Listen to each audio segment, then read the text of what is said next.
여러분 안녕하세요. 출애굽기 31장 전반부는 25장 이후부터 등장하는 성막 기구와 제사장의 옷을 만들 책임자를 하나님께서 부르시는 내용을 기록하고 있습니다. 금일 말씀 1절에서 5절을 보면 하나님께서는 친히 성막의 각 기구들과 제사장의 복장에 대한 양식을 자세하게 지시하고 계십니다. 그리고 그 제작을 감당할 자들을 지명하여 부르고 계세요. 무엇보다 그들에게 그 일을 감당할 수 있는 능력과 환경을 마련해 주시고 하나님의 영으로 충만케 해주셨습니다. 여러분, 하나님의 일을 하는 사역자는 자신의 능력과 지혜로 그 일을 이뤄가는 것이 아닙니다. 하나님께서는 브살렐에게 그분의 영을 충만케 하시고 그로 하여금 성막과 물품들을 만들게 하셨어요. 그는 금과 은과 놋을 잘 다룰 줄 알고 보석을 깎고 나무를 새겨 만드는 일을 잘 해냈습니다. 여러분, 우리가 눈여겨볼 부분이 있는데 그것은 하나님께서 특별히 그분의 영을 통해 그에게 지혜와 총명과 지식과 온갖 기술을 갖추게 하셨다는 사실입니다. 이 말은 무슨 뜻이었을까요? 단순히 솜씨만이 아니라 하나님의 마음과 의도까지 담아 만들게 하셨다는 거죠. 여러분, 교회란 어떤 곳인지 금일 본문은 전하고 있습니다. 교회란 단순히 각종 재주가 있는 유능한 인재만 갖춘 곳이 아닙니다. 회사가 아니에요. 교회는 성령 충만한 지혜 사람들이 하나님을 섬기는 곳입니다. 거룩한 하나님의 집은 거룩한 사람들을 통해 지어져 갑니다. 튼튼하고 견고하고 화려하고 커다란 집이 아니라 하나님의 영으로 채워진 사람들로 세워져야 한다는 거죠. 여러분, 현대교회가 은사자들만을 원하고 필요로 했다면 우리는 다시 한번 금일 말씀을 통해 진정한 건강한 교회란 과연 어떤 곳인지 살펴볼 수 있습니다. 저는 여러분이 단순한 실력만 갖춘 능력자가 아니라 하나님의 영으로 가득 채워진 교회 일원이길 주님의 이름으로 축원합니다. 계속 말씀 보도록 하겠습니다. 금일 말씀 9절에서 12절이 이렇게 전하고 있습니다. 내가 또 단지파 아이사막의 아들 오홀리압을 세워 그와 함께 하게 하며 무릇 지혜로운 마음이 있는 자에게 내가 지혜를 주어 그들로 내게 명한 것을 다 만들게 할지니 곧 회막과 증거계와 그 위에 속죄소와 회막의 모든 기구와 상과 그 기구와 정금 등대와 그 모든 기구와 분향단과 번제단과 그 모든 기구와 물두멍과 그 받침과 제사직을 행할 때 입는 공교의짠 의복 곧 제사장 아론의 성의와 그 아들들의 옷과 관유와 성소의 향기로운 향이라. 물은 내가 내게 명한 대로 그들이 만들지니라. 여호와께서 모세에게 일러 가라사대. 하나님은 오홀리압을 세워 브살렐을 돕게 하십니다. 성막이 탁월한 지도자 한 사람의 힘으로 세워지지 않고 다양한 은사를 가진 사람들의 협력으로 하여금 세워지게 하십니다. 그들은 함께 협력하며 회막과 증거궤, 속죄소와 회막의 모든 기구들, 또 상과 성전기구, 제사장의 옷과 관유, 그리고 향까지 모두 만들었습니다. 또 자기들이 마음대로 만든 것이 아니라 하나님이 명령하신 대로 만들었다라고 말씀은 전하고 있습니다. 순종함으로 지혜롭게 만들고 아름다운 동역을 통해 만들게 하시는 것이 하나님의 영이 이루는 역사입니다.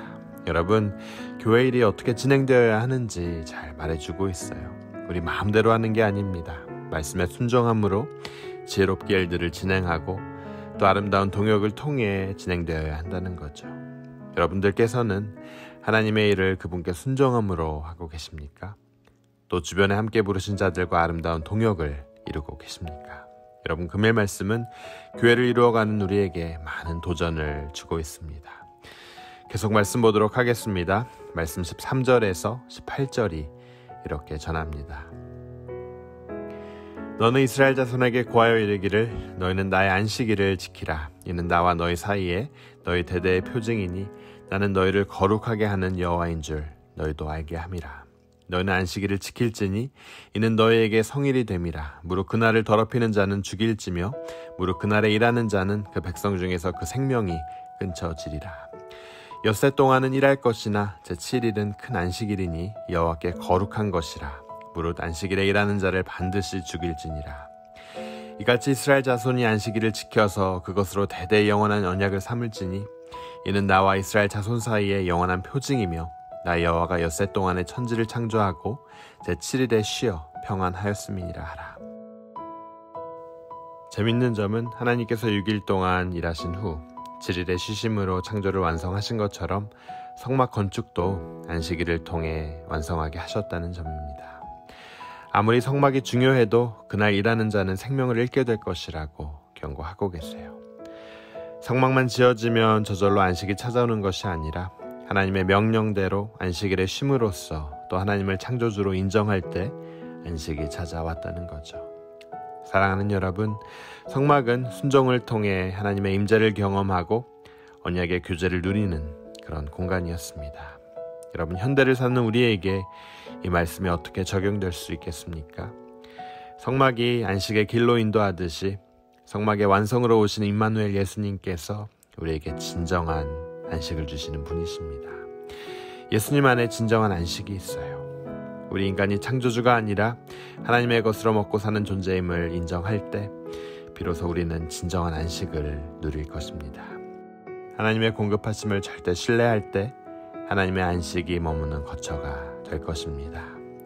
사랑하는 여러분, 금일 창세기 31장이 전하는 대로 우리가 하나님의 일을 행하며 지혜로 행하고 성령의 인도하심을 구하고 또 주변에 허락하신 이들과 아름다운 동역을 통해 이 시대 하나님이 원하시는 귀한 일꾼으로 세워져 가길 주님의 이름으로 축원합니다. 또한 주님의 공급하심을 온전히 신뢰하며 나아갈 때 그분이 주시는 온전한 안식이 우리의 삶에 임하길 주님의 이름으로 축원합니다. 우리 함께 기도하도록 하겠습니다.